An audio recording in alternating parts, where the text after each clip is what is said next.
Hi, my name's Erica Gomez, and I'm an engineering manager at Amazon.com.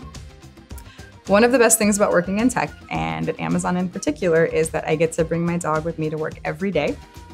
My job is to help make sure software gets out the door, and her job is to nap under my desk and snore very loudly. My name is Jerome Holman, and I'm a program manager on Team Xbox, and I have a really fun job, basically bringing the hardware and the software together to give you all the games that you love on your Xbox. When you look inside a computing device, you see a bunch of circuits, chips, wires, speakers, plugs, and all sorts of other stuff. This is the hardware. But what you don't see is the software. Software is all of the computer programs or code running on this machine. Software can be anything from apps and games to web pages and the data science software that me and my teams use at Amazon to understand how customers behave. But how do the hardware and the software interact with one another? Let's start at looking at a computer's central processing unit, or CPU. The CPU is the master chip that controls all the other parts of the computer. A CPU needs to do different things, so inside it has smaller, simpler parts that handle specific tasks. It has circuits to do simple math and logic. It has other circuits to send and receive information to and from different parts of the computer. The real magic of the CPU is how it knows which circuits to use and when to use them. The CPU receives simple commands that tell it which circuit to use to do a specific job. For example, an add command tells the CPU to use its adder circuit to calculate a new number.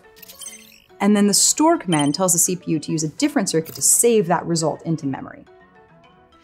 Just like numbers, all of these simple commands can be represented in binary ones and zeros, or on and off electrical signals.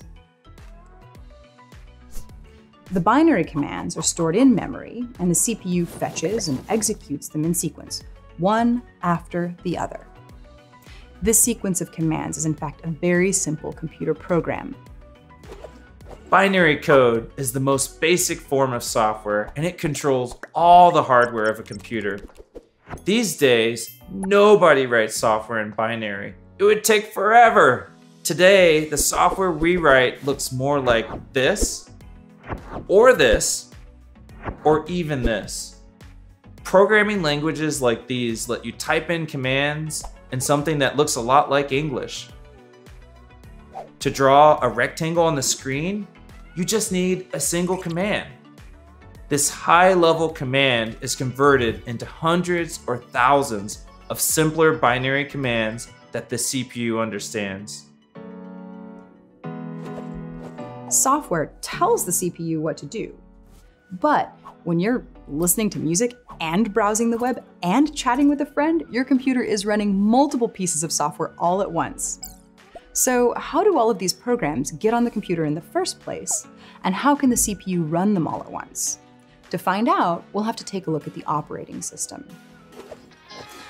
The operating system of the computer is the master program that manages how software gets to use the hardware of the computer. For example, I helped create the Windows operating system that runs on most personal computers. The operating system is a program with special abilities that let it control the other software on the computer. It lets you install new programs by loading them into your computer's memory. It decides when a program is run by the central processing unit and whether that program can access the computer's input and output devices. And when you think your computer is running many programs at once, in reality, it's the operating system that's quickly switching between programs, sharing that CPU for fractions of a second. Inside every computer is an operating system managing software that controls the computer's hardware. The software is a series of commands made of simple binary code, and that binary code is just electrical signals flowing through billions of tiny circuits. Computers have the potential to do all kinds of amazing things. But the only thing that makes a computer smart or useful is you. When you learn to code, you get to define the problem you want to solve and write the software that turns those ideas into reality. That gives you the power to build things that matter to you, your community, and the world.